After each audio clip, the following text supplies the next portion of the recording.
Condition हम देते हैं उसमें। हम पूछे कि कंडीशनल स्टेटमेंट होता क्या है, तो तुम तो ये इफ इल्स का शायद मे भी हमको एग्जांपल बताई हो। मतलब कंडीशनल स्टेटमेंट क्यों नीड पड़ा, ये बताओ ना।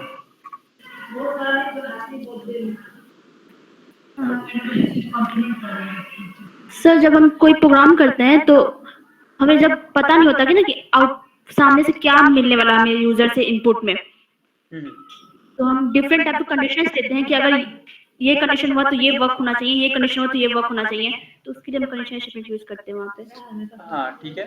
देखो कंडीशनल स्टेटमेंट का नीड मे बी क्या मतलब कि तभी पड़ता है कि मान लो कि अगर मेरे पास मल्टीपल टाइप्स ऑफ प्रोग्राम है या फिर मल्टीपल टाइप्स कोड है या फिर एक प्रोग्राम के अंदर हम लोग को मल्टीपल सिचुएशन क्रिएट करना हो और उस सिचुएशन में मुझे नहीं पता कि आउटपुट क्या आने वाला है या फिर सारे सिचुएशन एक बार एग्जीक्यूट कर जाए, ये तो पॉसिबल होगा नहीं, ये भी पॉसिबल नहीं हो सकता है। तो हम लोग एक कंडीशन लगा देते हैं कि ठीक है, अगर कोई फर्स्ट प्रोग्राम अगर ठीक है हाय राहुल आता है, तो फिर हाय राहुल के बाद क्या है, वेलकम राहुल आए। पहले ग्रीटिंग्स अगर प्रिंट करवाए कि हाय राहुल, फिर उसके बाद नमस्ते राहुल आए, तो ये कब प्रिंट होगा? अगर हम एक साथ चाहें तो ये भी हो सकता है, बट अगर हम एक साथ ना करके स्टेप बाय स्टेप करना चाहेंगे, मेरा कहने का मतलब है कि अगर पहले हाय राहुल आए, फिर उसके बाद दूसरा ग्रीटिंग्स आए कि नमस्ते राहुल, वेलकम राहुल, इस तरह से आए, तो उस कंडीशन में, उस सिचुएशन में हम अपने कोड में क्या कर सकते हैं, एक कंडीशन जनरेट कर सकते हैं कि सबसे पहले ये आए एंड देन सेकंड वाला कोड आए।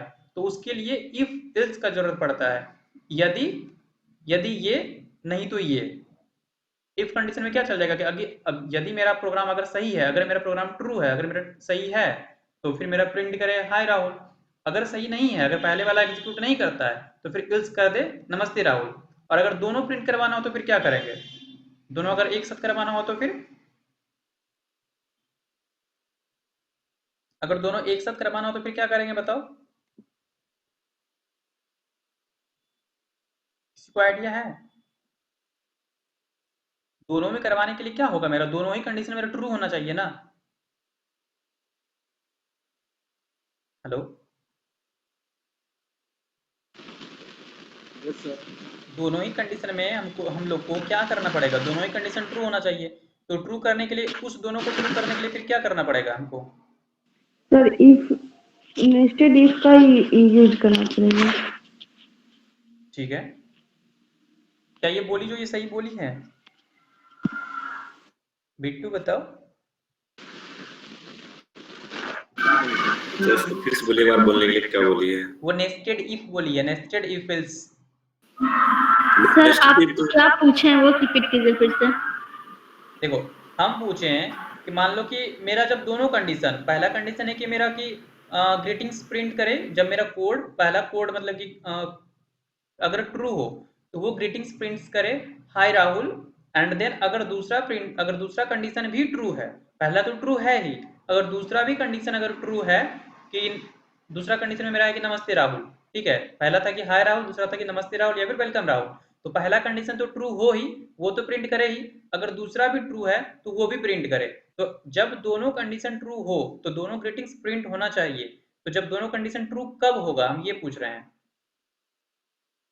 दोनों स्टेटमेंट एक बार प्रिंट हो सकता है ना, उसके लिए क्या लगेगा? सर हम एक ही कंडीशन में डाल देंगे दोनों को।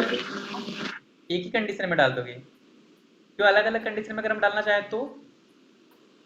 या फिर हम इसमें लॉजिकल एंड या और ऑपरेटर भी यूज कर सकते हैं। हाँ ये सही है।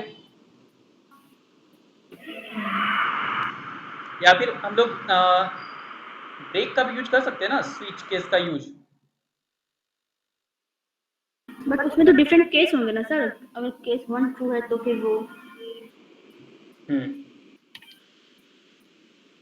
शशि ज्वाइन किया है ना? शशि हेलो। Yes sir.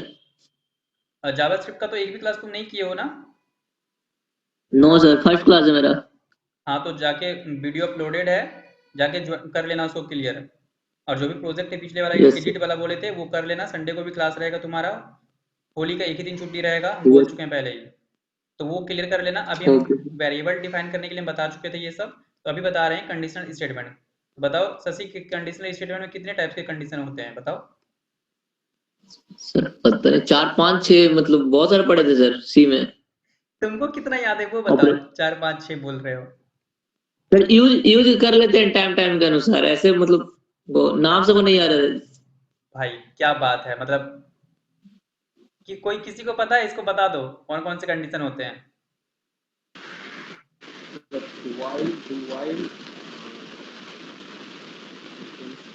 क्या बोल रहा जी? वो ऑपरेटर का नेम पूछ रहा है।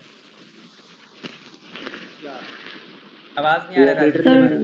सर लॉजिकल ऑपरेटर होते हैं, हाँ, रिलेशनल ये सही ऑपरेटर, है। असाइनमेंट ऑपरेटर होते हैं, सर यही सर चल रहा है। बिटवाइज ऑपरेटर होते हैं, 4 हो गया, और भी है। सर कहाँ फिक्स का ऑपरेटर होता है ऑपरेटर, सर? कंडीशनल ऑपरेटर होते हैं। हम कंडीशनल ऑपरेटर्स का ही बात कर रहे हैं, इसको कंडीशनल स्टेटमेंट बोलते हैं। कंडीशनल जो हम बात कर रहे हैं अभी, कंडीशनल ये सब तो तुम जो भी बोली हो ना, ये ऑपरेटर हो गया। अभी जो हम लोग बात कर रहे हैं कंडीशनल स्टेटमेंट्स का बात कर रहे हैं, जो कि होता है if होता है, सर तो else एक होता है। इफ एल्स होता If है होता है, switch और होता है, nested लैडर होता है sir. Sir ladder if else होता है, नेस्टेड इफ एल्स होता है, स्विच होता है। तो यही तो हम तब से पूछ रहे थे, तुम लोग कोई ऑपरेटर बोल रहा है, कोई कुछ बोल रहा है, किसी को तो पता ही नहीं है कि क्या होता वाइल है। एंड डू वाइल भी होते हैं सर लेकिन अभी तो मेरे से ऑपरेटर नेम पूछे थे आप, तो वो तो सही ऑपरेटर नहीं पूछे। बताइए। ऑपरेटर पूछे थे तो ऑपरेटर का नाम बताया सर। हम ऑपरेटर्स का पूछे हैं, हम ऑपरेटर पूछे थे क्या? यस सर, मेरे से यही थी। Yes, operator बोलते हैं। ओके ठीक है, हम लोग आज पढ़ते हैं कंडीशनल स्टेटमेंट। देखो चलते हैं हम लोग अपने पे W3 स्कूल्स का रिसोर्सेस लेके पढ़ते हैं। देखो यहाँ पे तुम्हारा दिया गया कंडीशनल स्टेटमेंट हम बता चुके हैं कि कितने होते हैं, जो कि यहाँ पे जो मेनली लिया गया हुआ है if, else, else if, switch. और ये तुम लोग को पता है कि इफ कहाँ पे यूज होता है, एल्स कहाँ पे यूज होता है, एल्स इफ कहाँ पे होता है, स्विच कहाँ पे होता है। देखो यहाँ पे लिखा हुआ भी एक लाइन्स में, तो ज्यादा इसमें टाइम वेस्ट नहीं करते हम लोग। Use if to specify to block of code to be executed if specify condition is true. कहने का मतलब इफ कंडीशन का यूज, मतलब कि इफ ये जो इफ मेरा कंडीशन है, इसका यूज उस समय करते हैं जबकि मेरा पहला वाला कंडीशन अगर ट्रू हो, अगर वो ट्रू हो देन वो प्रिंट करेगा, मेरा एग्जीक्यूट करेगा, ठीक है। और इल्स क्या करता है कि अगर पहला वाला प्रोग्राम सही, अगर पहला वाला जो कंडीशन है वो अगर स्टेटमेंट सही नहीं है, देन मेरा इल्स पार्ट वाला एग्जीक्यूट करेगा। यहाँ पे देखो लिखा हुआ भी है कि use else to specify a block of code to be executed if the same condition is false. बोला गया है ना, हम उसको अपने लैंग्वेज में वही बताए कि अगर मेरा जो पहला वाला कंडीशन है, अगर वो कंडीशन अगर ट्रू नहीं होता है, नेक्स्ट कंडीशन अगर ट्रू होता है, अगर अगर कंडीशन अगर ट्रू नहीं है, तो जो लास्ट वाला कंडीशन या फिर सेकंड कंडीशन जो है तब वो प्रिंट करेगा। या फिर दूसरे लैंग्वेज में तुम इस तरह से बोल सकते हो कि फर्स्ट कंडीशन अगर फॉल्स है और सेकंड कंडीशन इज ट्रू है, देन मेरा इल्स पार्ट काम करेगा। अब ये बताओ कि इल्स इफ काम करेगा, इल्स इफ कब काम करेगा? तो यहाँ पे लिखा हुआ भी है, समझ में आ रहा है? Hello, Yes sir. कब काम करेगा एल्स इफ, बताओ। जब फर्स्ट स्टेटमेंट फॉल्स होता तब काम करेगा सेकंड स्टेटमेंट के लिए। ये तो इल्स भी काम करता है ना, इल्स भी तो वही काम कर रहा है, फिर इसमें डिफरेंस क्या हो गया? बोलो बोलो। सर फिर से दूसरा कंडीशन चेक।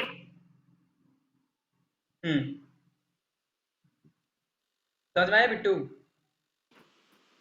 जी सर। और स्विच क्या काम करेगा? देखो हम तुम लोग से इसलिए बुलवाना चाहते हैं ना, क्योंकि तुम लोग सी पढ़े हुए हो, और पढ़े तो हम भी हैं, तो हमको तो आ ही रहा है, बट तुम लोग पढ़े हो, अगर तुम लोग अपने ही भाषा में अगर बोलते हो और तुम्हारी बैचमेट या फिर कोई भी बोल रही हो या फिर बोल रहा है, तुम लोग को ज्यादा क्लियर होगा वो चीज। स्विच काम क्या करता है कि ये अलग अलग स्टेटमेंट्स को चेक करेगा, यानी कि पहला अगर कंडीशन तुम्हारा गया, कंडीशन नहीं, पहला स्टेटमेंट अगर तुम्हारा सही हो गया, एंड देन फिर वो दूसरे केस में, स्विच में क्या होता है ना कि केस बनता है, केस 1, केस 2, केस 3, केस 4, इस तरह से तुम्हारे पास जितना भी तुम केस डालना चाहते हो वो केस बनेगा। एंड लास्ट में बाय डिफॉल्ट होता है कि अगर वो सारे केस तुम्हारे सही नहीं होंगे तो वो बाय डिफॉल्ट वाले प्रिंट करेंगे, समझे? तो इसमें ये स्विच में क्या करता है कि एक केस जनरेट करता है अलग अलग टाइप का। तो पहले हम लोग इफ पे चलते हैं। तो यहाँ तक किसी को कोई डाउट है कि इफ क्या काम करता है, इल्स क्या काम करता है, इल्स इफ स्विच में कुछ भी डाउट है? इसका हमको मतलब ये थ्योरी भी देना चाहिए, जरूरी था क्या? इसका नोट्स देना चाहिए था या नहीं देना चाहिए था? अभी क्लियर करो। मैंडेटरी था क्या? इसलिए हम इस पे टाइम पास ज्यादा नहीं किए। जिस पे था उस पे हम दिए हुए हैं, जिस पे लगेगा कि हाँ नोट्स देना चाहिए उस पे हम दे देंगे। देखो अब इसमें जो वेरिएबल डिक्लेयर करते हैं ना उसका सिंटेक्स जो है कि इफ स्टेटमेंट कैसे काम कर पाता है, देखो इसमें क्या करते हैं, use the if statement to specify a block of JavaScript code to executed if a condition is true. यहाँ पे भी इफ के बारे में ही बताया गया है, ठीक है। तो इसमें जो जो इसका सिंटेक्स होता है कैसे होता है, इफ फिर पैरेंथेसिस ओपन किए and curly braces and then curly braces बैंड, जो भी मेरा कंडीशन लगेगा ना इसके अंदर लगेगा, जो भी मेरा कंडीशन लगेगा इस पैरेंथेसिस के अंदर लगाएंगे, एंड जो मेरा आउटपुट रहेगा, जो मैसेज जो भी मेरा होगा वो इसके अंदर रहेगा और फिर प्रिंट करेगा। देखो यहाँ पे देखो करवाया गया है इफ आवर, कंडीशन लगाया गया है कि आवर इज ग्रेटर देन 18, तो फिर ग्रीटिंग क्या करवाया, greetings equal to good day, इसको रन करवाया इसको रन करवाया गया है। तो देखो यहाँ पे हो गया है। तो चलो अब इसको हम लोग अपने कोड में बारी बारी से सीखते हैं कि कैसे करते हैं। कोड में अगर अभी तुम लोग को हम बताएंगे तो अभी हम लोग क्या यूज करके बताएंगे, इनलाइन नहीं यूज करके बताएंगे, इंटरनल जावास्क्रिप्ट का यूज करेंगे कि इंटरनल जावास्क्रिप्ट यूज कैसे करते हैं अपने HTML डॉक्यूमेंट में। तो ये भी तुम लोग को समझ में आ जाएगा। चलते हैं हम लोग अपने कोड सेक्शन में गए, एक न्यू फाइल क्रिएट कर लेते हैं।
इसको सेव करते हैं।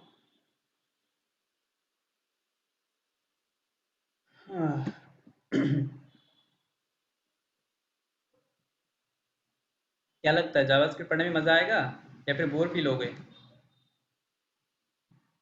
इससे कोडिंग भी अच्छा हो जाएगा सर। क्या बोले? मजा आएगा, कोडिंग भी अच्छा हो जाएगा। इस फाइल का नाम क्या दे दें? जावास्क्रिप्ट फर्स्ट प्रैक्टिस कुछ दे दीजिए। देखो जावास्क्रिप्ट, हाँ इसका नाम देना पड़ेगा हम लोग को HTML। इसका जो एक्सटेंशन होगा वो अभी HTML ही में ही होगा। क्यों? क्योंकि हम लोग अभी HTML डॉक्यूमेंट के अंदर ही हम लोग जावास्क्रिप्ट का यूज कर रहे हैं। और जब हम लोग एक्सटर्नल जावास्क्रिप्ट बनाएंगे, यानी कि एक्सटर्नल जावास्क्रिप्ट का जब यूज करेंगे और उसको HTML के डॉक्यूमेंट में यूज करते हैं, तब उसका जो एक्सटेंशन होता है .js होगा। जिस तरह से CSS का जब एक्सटर्नल करते थे तो उसका .cs होता था ना, इस तरह से यहाँ भी जब हम एक्सटर्नल यूज करेंगे तब .js होगा एक्सटेंशन। और अभी हम लोग HTML के कोड में ही हम लोग उसका यूज कर रहे हैं इंटरनल में, तो अभी इसका एक्सटेंशन क्या होगा .html। तो इस चीज को ध्यान देना कि कब एक्सटेंशन HTML होगा, कब तुम्हारा एक्सटेंशन JS होगा, कब एक्सटेंशन CS होता है। ठीक है, तो जावा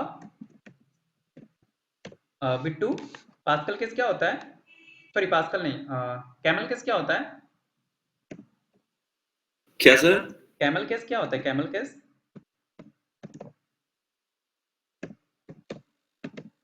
कैमल केस सर? हाँ कैमल केस क्या होता है, जल्दी बताओ सर नहीं पता, पहली बार सुने हैं। अभी तो तुम लोग मन तो करता है कि अभी क्या ही बोले, पहली बार कैसे तुम सुने? कैमल केस पढ़ाए हुए थे क्लास में। अगर कोई वीडियो देखेगा ना तो फिर वो कल आके हमको बोलेगा कि हाँ सर पढ़ाए हुए थे आप। सर वो पैराग्राफ में जैसे फर्स्ट लेटर कैपिटल होता है। देखो हम कैमल केस क्यों बोले, क्योंकि हम यहाँ पे एक्सटेंशन जब हम इसलिए बोलते हैं कि तुम लोग जो पढ़ा रहे हैं उसको हमेशा रखो, ऐसा नहीं है। और ऐसा तुम्हारे लिए नहीं है, मेरे लिए। हम अपने खुद पे अप्लाई करते हैं कि हम ऐसा पढ़ना चाहते हैं कि दूसरे को पढ़ा सके, हमसे कोई पूछे तो हम बता सके, हम खुद वैसा ही पढ़ते हैं। देखो यहाँ पे हम क्यों तुम लोगों को कैमल केस का बात उठा दी, क्योंकि जो देखो हम यहाँ पे सेव किए हुए हैं, तो हम तो यहाँ तो अभी एक्सटेंशन में तो कुछ भी सेव कर सकते हैं, बट जो लिखने का तरीका होता है जावास्क्रिप्ट तुम अगर कहीं भी सर्च कर लो तो ऐसे ही लिखाएगा, पहला लेटर कैपिटल जावा का और फिर बीच का जो स्क्रिप्ट है वो कैपिटल। तो कैमल कहने का मतलब जो ऊंट अगर देखे होगे मूवी में या फिर कहीं पे, जो पहले वो कैसे रहता है, पहले जो उसका सर रहता है वो थोड़ा सा लंबा रहता है, फिर वो नीचे डाउन जाता है, यू का आकार लेता है, और फिर जो उसका पीठ जो रहता है वो थोड़ा उठा हुआ रहता है। उस कारण से उसका नाम पड़ा हुआ है कैमल केस, कैमल पड़ा हुआ है, और कैमल उसी के नाम पे यहाँ पे कैमल केस पड़ा हुआ है कि जावास्क्रिप्ट जो है, जावास्क्रिप्ट में कैमल केस का यूज होता है। और यहाँ पे जो तुमको कैमल केस तुमको दिख रहा है वो है ये JAVA, जावा का कैपिटल जे लिखे हुए हैं, और स्क्रिप्ट का एस कैपिटल, जो बीच वाला जो कैपिटल है, तो पहला कैपिटल फिर बीच का कैपिटल, तो इसको बोलते हैं हम लोग केमल केस। ठीक है, तो यहाँ पे तो तुम केमल केस नहीं भी लगा सकती हो, ये तुम्हारा एक्सटेंशन है, बट इसमें जावास्क्रिप्ट में केमल केस होगा जब हम लोग डॉम पार्ट पढ़ेंगे, डॉक्यूमेंट ऑब्जेक्ट मॉडल, ये जब पढ़ेंगे ना जावास्क्रिप्ट में, तब वहां पे होगा। ये तो तुम्हारा बेसिक सा है HTML का, मतलब ये तो पढ़े हुए हो, ये जल्दी समझ में आ जाएगा तुम लोग को। फंक्शन एरो ये सब इसलिए बता रहे हैं क्योंकि ये सारा चीज तुम्हारा डॉक्यूमेंट ऑब्जेक्ट मॉडल में ये सारा चीज यूज होने वाला है, इसलिए ये तो जरूरी है ही। तो ध्यान दिया करो जो पढ़ाते हैं जिस समय कि कैमल केस किसको बोलते हैं। फिर एक पास्कल केस भी होता है, वो भी आगे बताएंगे पास्कल केस क्या होता है। ठीक है बिट्टू, आगे से ध्यान रखना। जी सर। अब बताओ हम लोग को इंटरनल जावास्क्रिप्ट यूज करना है, कहाँ पे यूज करें? इंटरनल जावास्क्रिप्ट यूज करना है, वो कहाँ पे यूज करें? हेड के अंदर होगा ना। चलो इसके लिए इंटरनल जावास्क्रिप्ट के लिए क्या बताए हुए थे? स्क्रिप्ट डायरेक्ट क्या करते हैं, स्क्रिप्ट टैग यूज करते हुए SCRIPT।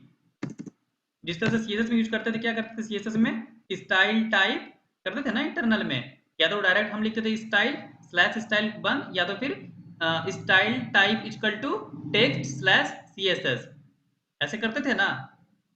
बोलो भाई। Yes sir. बस देखो इसमें भी बस उसी तरह से स्क्रिप्टिंग लैंग्वेज है, तो स्क्रिप्ट टैग ओपन किए क्लोज किए, अब जो भी काम करना है इसके अंदर करना है। हम लोग को करना क्या है,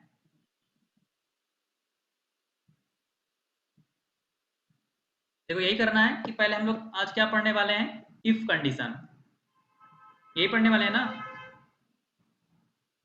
हेलो, यस सर। हाँ तो हमको इन सारे का कोड मतलब कि करना है अपने पे, इफ का, इफ इल्स का, एटलीस्ट ये पार्ट तो आज करेंगे। चलो हम लोग अपने कोड पे चलते हैं। अब इस स्क्रिप्ट के अंदर हम लोग रन करवाते हैं क्या, एक काम करते हैं तुम लोग को समझाने के लिए, हम यहाँ पे कमेंट आउट कर देते हैं,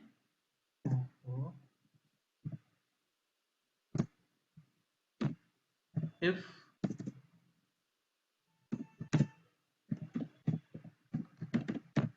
कंडीशन। ठीक है, अब हम लोग अपना कोड लिखते हैं, तो पहले इसका सिंटेक्स क्या होता है, इफ को लगाए, इफ कंडीशन अगर इफ लिखे, पैरेंथेसिस ओपन किए, और इस पैरेंथेसिस में क्या आ जाएगा मेरा, जो भी कंडीशन होगा, तो कंडीशन क्या लगाए हुए हैं कि उसमें क्या हुआ था कि hour is greater than equal to 18, अगर 18 से अगर ग्रेटर देन होगा, सॉरी, अगर आवर अगर 18 देन से, अगर आवर इज ग्रेटर देन 18 है, ठीक है, यही है ना। हेलो, लेस देन है सर, आवर ना लीस्ट छोटा है ना, 18 तो ग्रेटर है ना आवर से। हेलो, कंडीशन वही sir, our is less than 18 sir. हाँ आवर इज लेस देन 18 है, अगर आवर इज लेस देन अगर 18 हुआ तो मेरा ग्रीटिंग्स क्या करेगा, ग्रीटिंग्स प्रिंट करेगा। ग्रीटिंग्स कहने का मतलब कोई मैसेज, तो इफ उसका पैरेंथेसिस ओपन करते हैं, इसके अंदर कंडीशन लगाए हुए हैं कि आवर इज लेस देन 18, अगर 18 से अगर ये आवर कम रहेगा तो फिर मेरा ग्रीटिंग मैसेज जो भी हो वो प्रिंट करेगा। तो फिर करली ब्रेसेस ओपन किए, और इसके अंदर जो भी हम कंडीशन लगाएंगे, तो ग्रीटिंग देते हैं GREETING, ग्रीटिंग इक्वल टू क्या लिखा दें, गुड मॉर्निंग, और डबल इन्वर्टेड कॉमा के अंदर होगा, फिर क्लोज भी करेंगे, फिर सेमीकोलन भी देंगे जो करते थे, फिर उसके बाद पैरेंथेसिस ये कर्ली ब्रेसेस बंद किए, ठीक, और इसको सेव किए। अब चलते हैं इसको रन करवाते हैं, देखते हैं गुड मॉर्निंग प्रिंट किया कि नहीं। रन करवाने के लिए HTML का फाइल है, तो HTML को रन करवाते हैं, डबल क्लिक करके, कहाँ गया मेरा, ये है, ये आया क्यों नहीं, ये आया क्यों नहीं है? HTML डॉट HTML तो है।